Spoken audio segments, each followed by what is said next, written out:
ઘણા વર્ષો પહેલા એક નાનકડું ગામ હતું. ગામમાં રહેતો હતો કેશવ નામનો ગરીબ ખેડૂત. ઘરમાં ગરીબી એટલી હતી કે ક્યારેક એક ટાઈમનું ભોજન પણ મુશ્કેલ બની જતું. પણ એક વાત ખાસ હતી, કેશવને રામાપીર બાપા પર અખૂટ વિશ્વાસ હતો. દરરોજ વહેલી સવારમાં ઉઠીને નાહીને એક નાની દીવો પ્રગટાવીને તે કહેતો, હે રામાપીર બાપા, હું ગરીબ છું પણ મારી શ્રદ્ધા અમીર છે.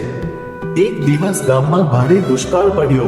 ખેતરમાં પાક બગડી ગયો, પાણી સૂકી ગયું, પશુઓ ભૂખ્યા થવા લાગ્યા. લોકો ગામ છોડવા લાગ્યા. કેશવની પત્ની બોલી, હવે તો ગામ છોડીએ, અહીં જીવવું મુશ્કેલ છે. પણ કેશવે શાંતિથી કહ્યું, રામાપીર બાપા જ્યાં છે ત્યાં ભૂખ અને દુઃખ રહી શકે નહીં. તે રાત્રે કેશવે બાપાને મનથી પ્રાર્થના કરી, હે પીરામ બાપા, જો મારું વિશ્વાસ સાચો હોય તો કોઈ સંકેત આપજો. રાતે કેશવને સ્વપ્ન આવ્યું.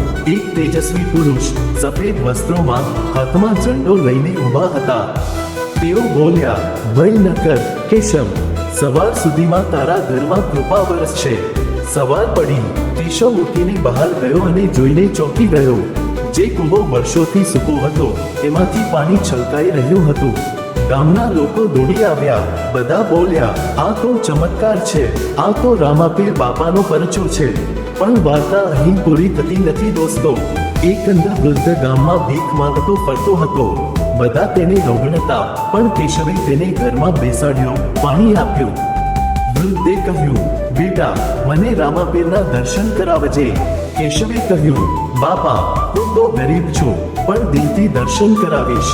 એટલું કહી આંખ મીંચી પ્રાર્થના કરી.